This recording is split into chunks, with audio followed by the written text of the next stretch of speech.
Eventually, yes, I will get to a official spring offensive preview and then a spring defensive preview for the Crimson Tide going into 2022. But definitely want to look at my main guy here, Agiye Hall. We saw him on the field in the national title game, a little bit in the Cotton Bowl. But why was he not a key receiver this past year after the spring he had last year? And can we expect a breakout year from him in 2022? Let's take a look at this amazing, talented wide receiver for the Crimson Tide.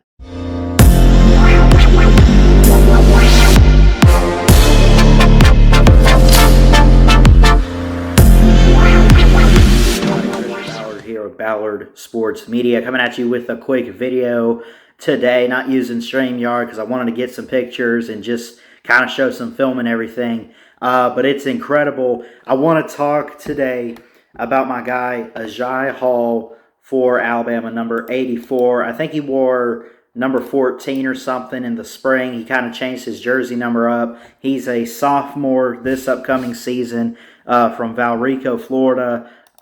Pretty close to where I'm from, down in Florida, actually. He's 6'3", 195. But here's the thing about the 2021 season. He had no touchdowns. He averaged 18 yards a catch. Even.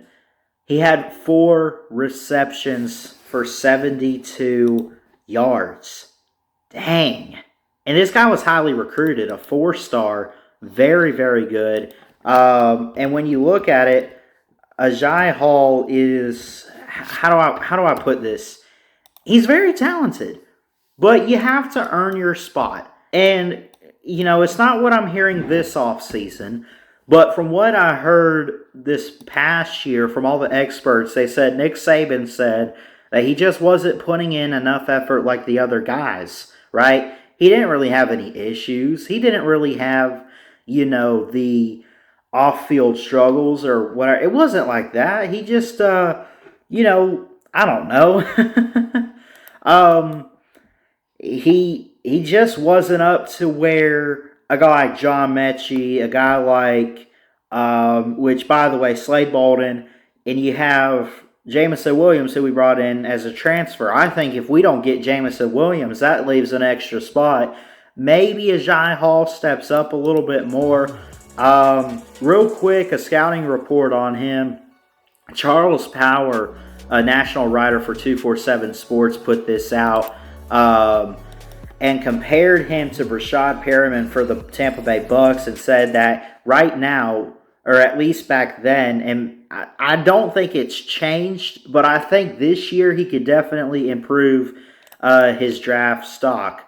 Going into this next season, he'll be a sophomore in his second year, obviously. He said, well built with the frame to add more mass once he gets to the college strength program. A long gifted athlete who tests very well in combine settings, among the better athletes at receiver in the 2021 cycle. And he basically said he can improve his ball skills. He's not yet a natural catcher of the football at times. Got to improve on the route running and his releases, getting off some blocks here or there, which I think he did okay in the game against Georgia. You know, when he was on the field, again, I mentioned what he had. He played literally in 3 games this past season. As a freshman, by the way. So he doesn't even have a touchdown. Let's say if he plays in the opener, right? And you don't count touchdowns in a spring game. But let's say in the opener, I think we opened Utah State. If he plays in that game at home and he catches a touchdown, it's the first of his career, right? He had overall this past season with the Crimson Tide 4 receptions, 72 yards off of them, averaged 18 yards per catch. His longest play was of 28. Now you look at that. For 4 catches to be 72 yards and the longest play of 28, those are not actually bad stats for when he was on the field. The only thing is he wasn't a premier wide receiver. And I think one of those reasons, like I said, being that even after the spring game was when Jameson Williams transferred over, we bring him in just before the season starts. He gets immediate eligibility, and Jameson Williams was the breakout receiver. Him and John Mechie pre-injury were incredible, right? But remember, Jameson Williams goes down in the national title game. Someone had to step up and take the place. Who was on the field? He made a couple catches. In the national title game, Agiye Hall, yes, takes the field. 2 receptions, longest play at 28 yards.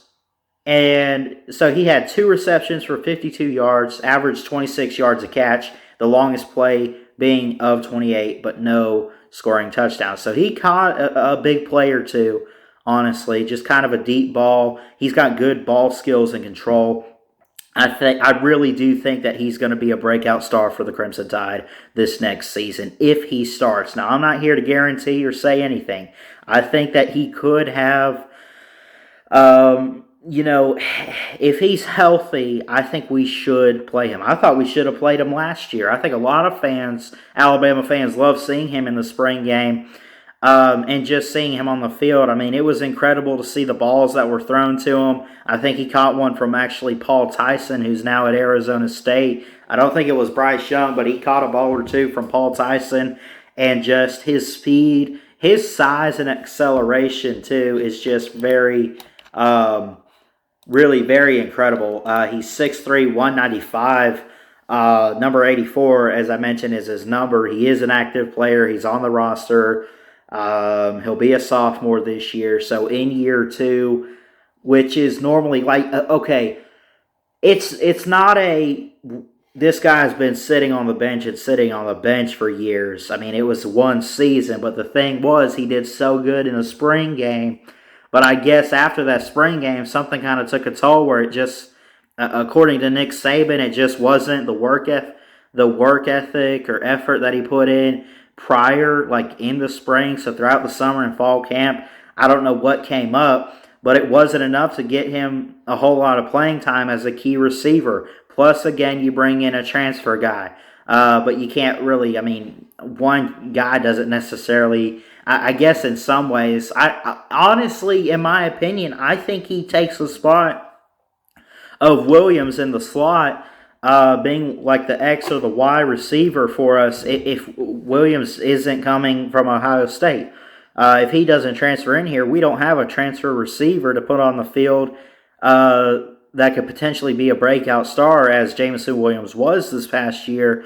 So I think it ultimately ends up being Agiye Hall's time and turn to be that guy for the Crimson Tide. I think he's going to have a great season. He'll have more than 4 receptions, and he'll have a couple touchdowns. He'll have more than 72 yards, this upcoming season. The Crimson Tide are set to open up the college football season at home against the Utah State Aggies. And that'll be on September 7th. September 2nd. And that'll be the home opener and the first home game at Bryant-Denny to open the season in quite some time. I think we're done with the kickoff games for a little while. But again, the Crimson Tide on September 2nd to open the season at home against Utah State. And we go from there. Texas, you're week 2. Don't worry, I haven't forgotten about you. We're messing with you all off season.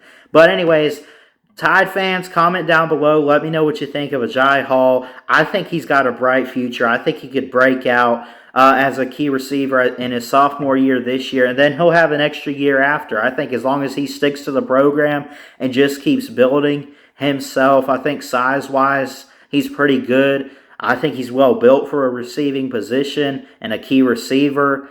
I think if he just keeps working on himself a bit, I think he's got a bright future with the Crimson Tide and potentially maybe someday in the NFL. But don't lose hope. Agiye Hall, I'm ready to see you take the field this next year. I think you'd be a key guy for us, and Bryce Young.